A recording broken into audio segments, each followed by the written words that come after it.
I'm James McComb, reporting live from home in my bathrobe and slippers. Tonight, we're talking Dunkin' Polar Peppermint Coffee. Gene's here with the latest. Gene, do you copy? The home with Dunkin' is where you want to be. Hey, this is Ben from the band Nightwraith, and you're listening to the Brutally Delicious podcast. 1, 2, 3, 4. The Brutally Delicious podcast. The Brutally Delicious podcast. The Brutally Delicious podcast. The Brutally Delicious podcast. 70,000 tons of metal. The original, the world's biggest heavy metal cruise. 60 bands, 4 days, 1 cruise ship, only 3,000 tickets. From Miami, Florida to Ocho Rios, Jamaica, January 30th to February 3rd, 2025. 5 days and 4 nights mingling side by side with your favorite artists in this incredible fan-friendly scenario that has no comparison. Go to 70,000tons.com and book your ticket now. Background.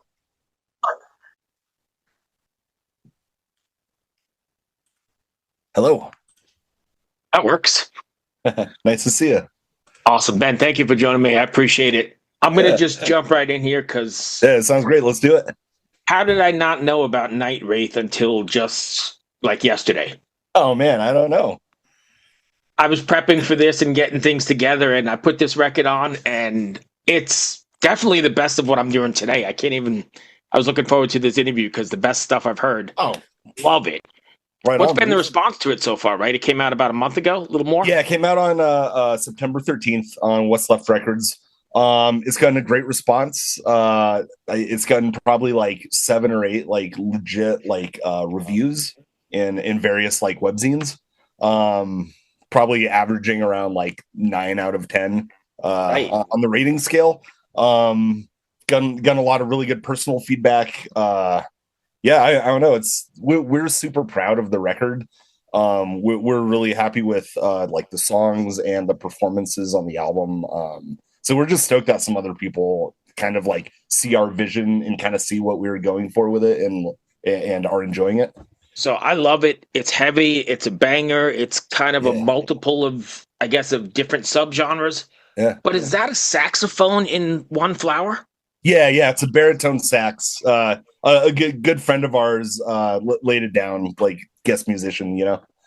And it works. It works like I had to play it back. Did I just hear a saxophone? All right. But it's great. Really harkens that like 80s vibe that we're going for on a lot of this stuff. And even, I know this may sound a little strange, but maybe even a little before that. Like I was thinking, do you know the song Baker Street? Yeah, who did that song again? Jeez. Rafferty, maybe? Yeah. And that was like late 70s, early 80s, I think. Right? Is it John Jerry Cafferty? Rafferty, yeah. Jerry Rafferty. Okay, yeah, that's like close. 70s. Yeah, man. That was the first thing. I mean, it was like Sweet. metal with whatever you said his name was. Chris, what'd you say his name was? Rafferty? Yeah, Rafferty. Yeah. Wow, it's I don't know. I was just blown away by it. In fact, I think you probably heard me listening to it when I was logging onto this thing. It's really that's so good. awesome.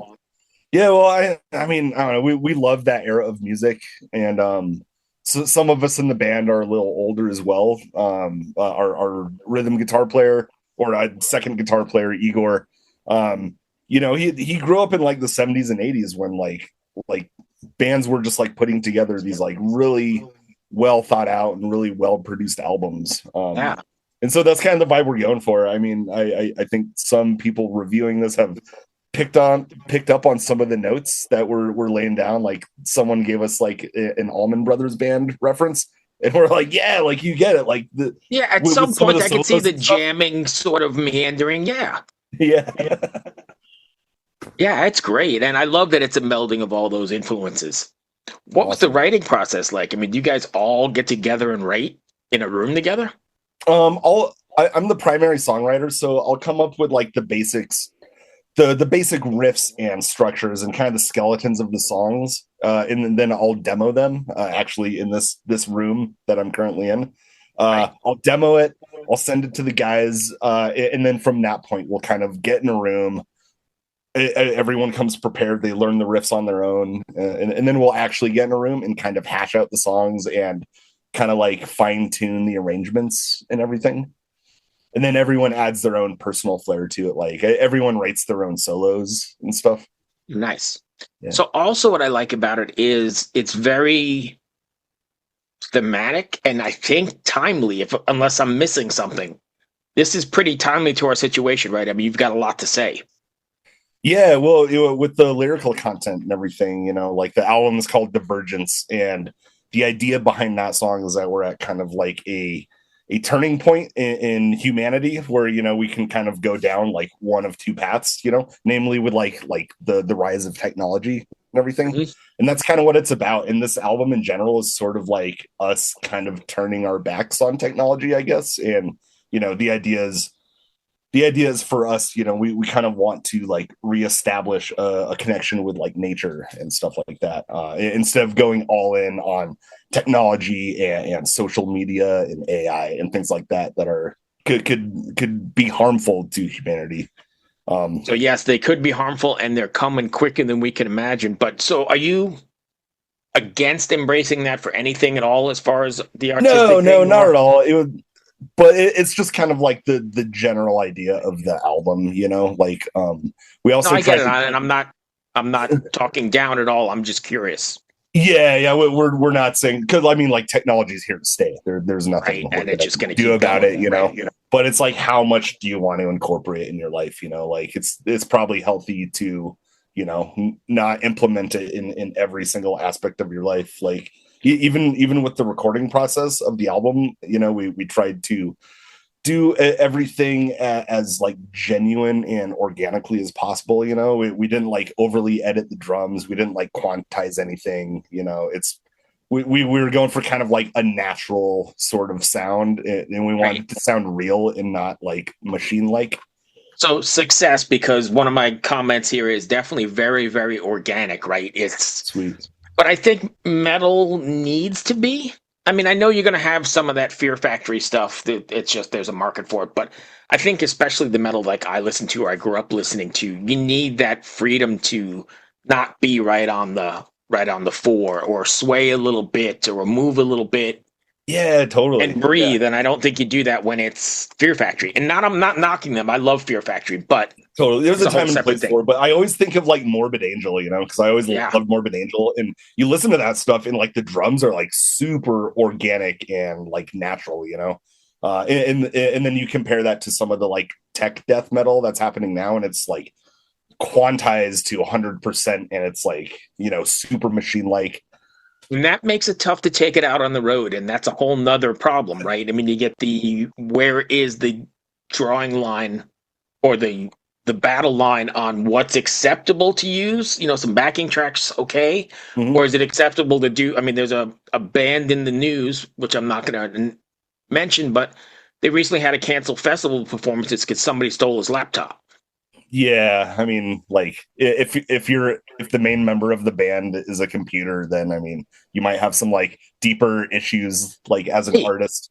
Yeah, that was the thing. Cancel those tours, cancel those festival shows because the laptop was stolen and they can't perform. And so I think there's a fine line. It still needs to be 4 guys, 5 guys, grinding away. You can kind of meet in the middle somewhere. But I think at the end of the day, it should be like, by humans for humans. So when you're writing this, did you ever come across a time where you thought maybe you were too vulnerable putting yourself in? Because I think there's a lot of emotion in these songs, right? So did you ever think you were too emotional? Shit, I shouldn't have said that. Yeah, totally. It's kind of a risk when you do that, But I've been a part of a lot of albums at this point. I've written.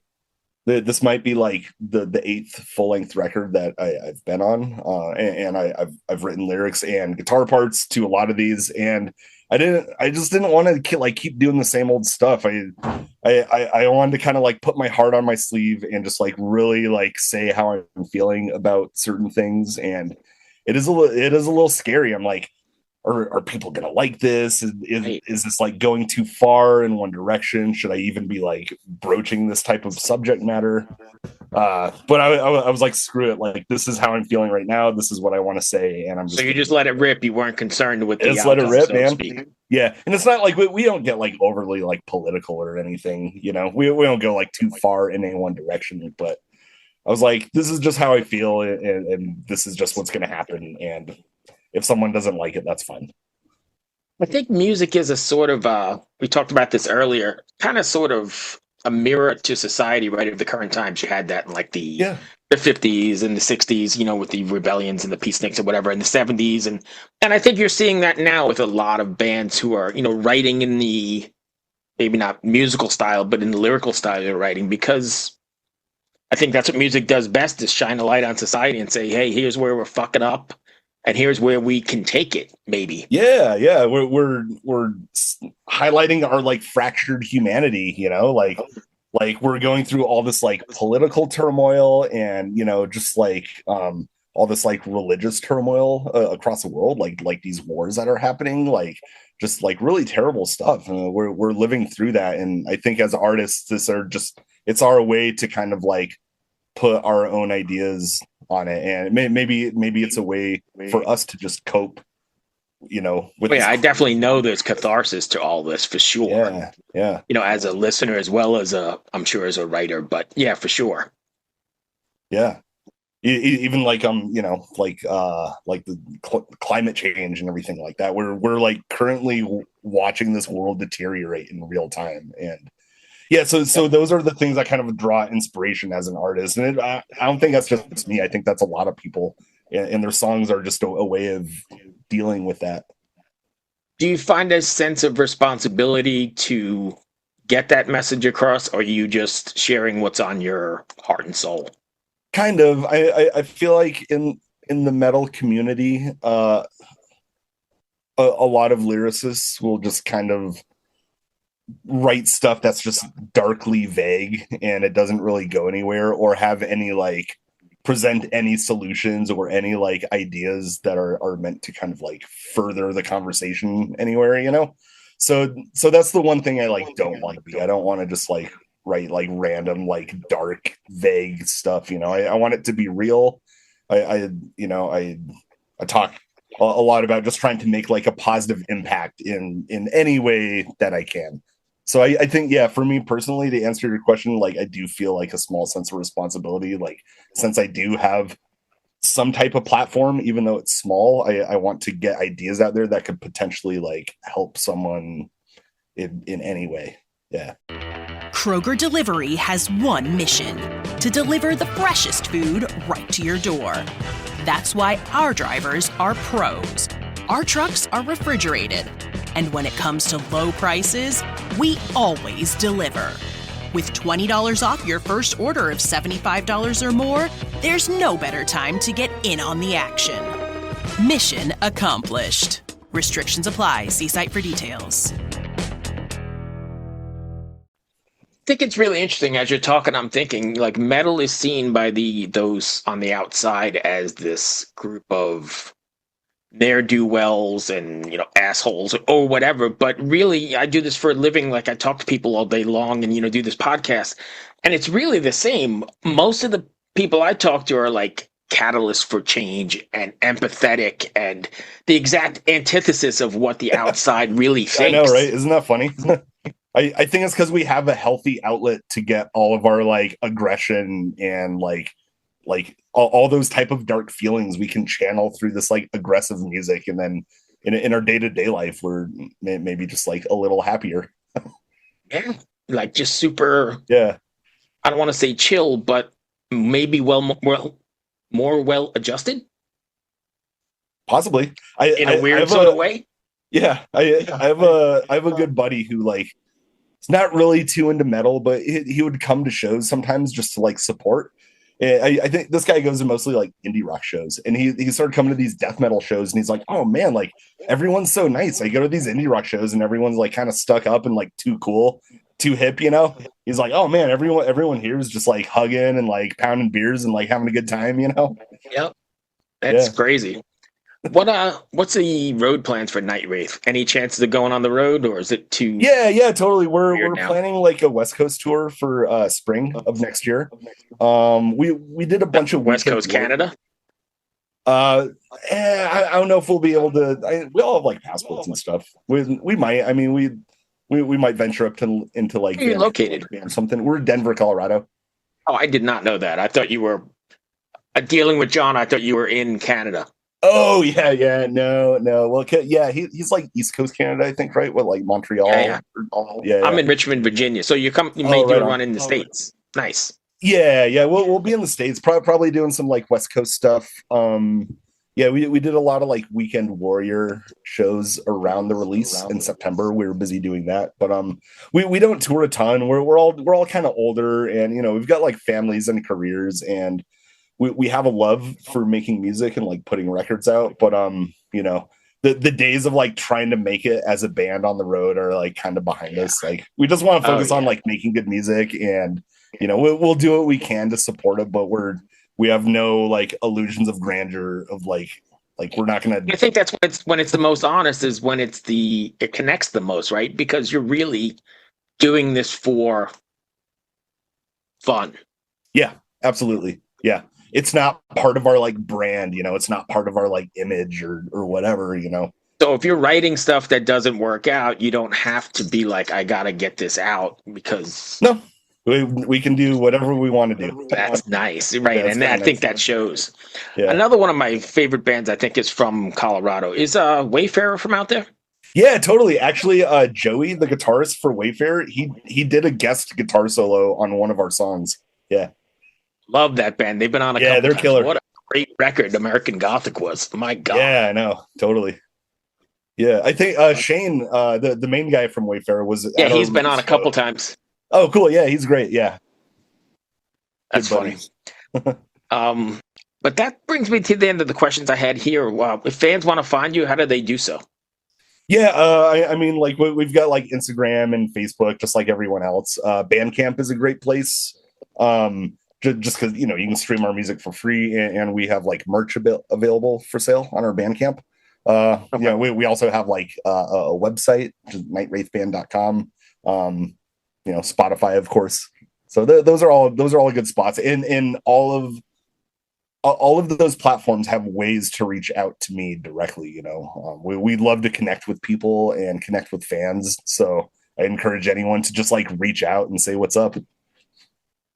Awesome. Yeah. And after this, you said you got the West Coast run. Are you doing more singles or another release? Yeah. So I don't know if you heard like the Pink Floyd cover on the album. It's like the bonus track, the last song on the album. We didn't release it to Spotify, but we're releasing that to Spotify and all the online platforms in about 9 days, and that's being released as a single. And we'll probably do another video for that or something. And then from there, I think we're going to be in the short term. We're working on another single and possibly another cover. So yeah, that's kind of like in the short term. Awesome. Yeah. Well, I really do dig what you're doing, man. This was a pleasant surprise for me. Awesome. Well, hey, thanks so much for checking it out and having this conversation. I do a lot of these, and it's nice to come across something that I'm like totally 100% behind. I was like, wow, this is right on. Awesome. Well, so hey, I'm really love to have you back at some point. Yeah. Yeah. Please reach out anytime. Okay. And I do a lot of other. Sorry, my dog is going crazy. You're good. I love dogs. Giggling. Stupid. I do a lot of other stuff that's on the podcast. I mean, besides interviews, we do a lot of heavy metal audio dramas. The show started as a cooking show. I do a lot of metal stuff. Awesome. So if you're interested, I think I have your email, right? Yeah. Benjamin, right? Yep. Yeah, I will. I'll keep you in the loop because I'm always doing stuff and looking for bands, and I love getting bands that I like involved. I'm doing the same thing you're doing, right? It's all organic. It's not very, it's not Sony or anything, but I have a decent audience and I like getting people involved. So 100%. Yeah. We do other stuff too. So let's collaborate on some cooking, or our guitarist like owns a restaurant. Yeah. Okay, yeah, I'll send. I'm going to keep your email handy, and I'll send you a list of stuff I do. And I'm always playing around just because I like to be creative, but staying inside the metal mold, if that makes sense. Thank you for your time. I do love the record, and keep up the good work. Hey, thanks so much, man. Cheers. Take care. See ya. Right now. Bye.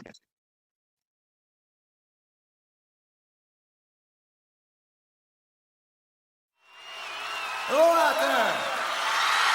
Hi, I'm Hal Schwartz. And I'm Flynn McLean. We want to tell you about our podcast, None But the Brave, which is dedicated to taking a deep dive into the work of Bruce Springsteen. We're currently in our 5th season. Our latest episodes focus heavily on Bruce's 2024 tour and have featured such guests as Anthony Castrovince from MLB Network and Barstool's Kirk Minahan. We're also covering the 40th anniversary of Bruce's biggest record, Born in the USA. And as part of that, coming up this week, Uprock's cultural critic Stephen Hyden returns to the show for a fascinating hour-long conversation about his new book, There Was Nothing You Could Do, Bruce Springsteen's Born in the USA and the End of the Heartland. To listen, you can go to our website, mbtbpodcast.com, or subscribe on your preferred podcasting platform. We hope to see you further on up the road. Thank you so much. We'll be seeing